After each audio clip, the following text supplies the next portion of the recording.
अस्सलामुअलैकुम सामीन। 12 रमज़ानुल मुबारक और 13 मार्च है। आज की ख़बरों की शुरुआत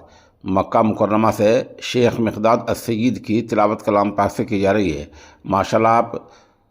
मॉस्को रूस में नमाज तरावी अदा करा रहे हैं।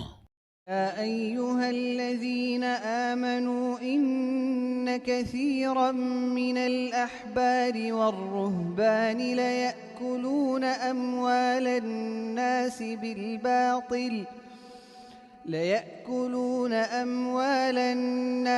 बिलबातिल वयसुद्दून अन सबीलिल्लाह والذين يكنزون الذهب والفضة ولا ينفقونها في سبيل الله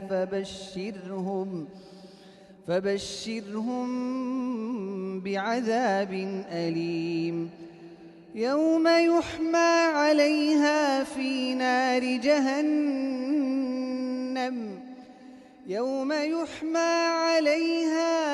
نار جهنم فتكوى بها جباههم وجنوبهم وظهورهم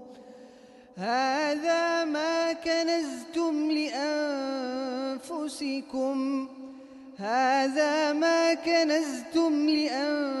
لأنفسكم فذوقوا ما كنتم تكنزون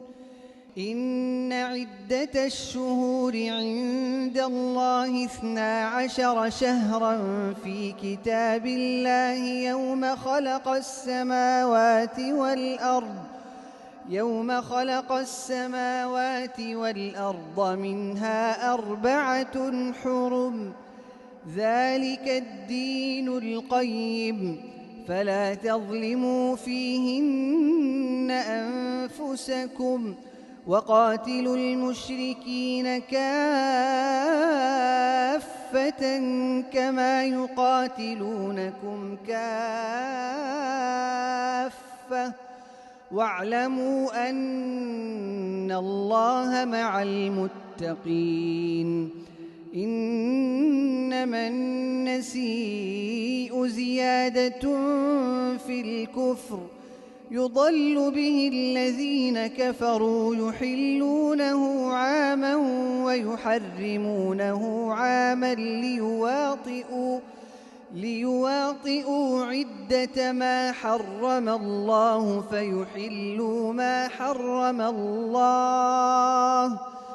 زين لهم سوء أعمالهم والله لا يهدي القوم الكافرين يا أيها الذين آمنوا ما لكم إذا قيل لكم انفروا في سبيل الله اثاقلتم إلى الأرض أرضيتم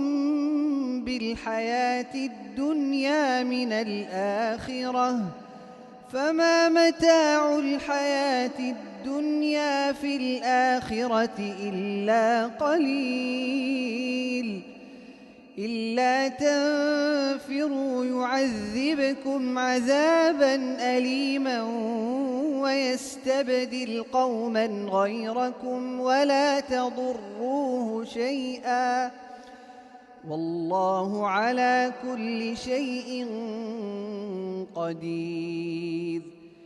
إلا تنصروه فقد نصره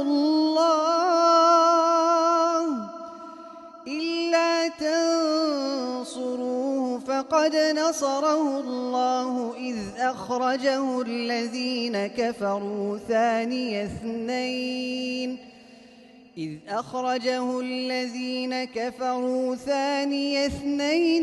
هما في الغار إذ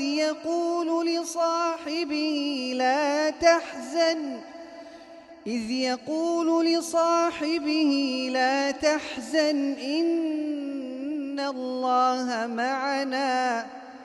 فأنزل الله سكينته عليه وأيده بجنود لم تروها وجعل كلمة الذين كفروا السفلى وكلمة الله هي العليا والله عزيز حكيم.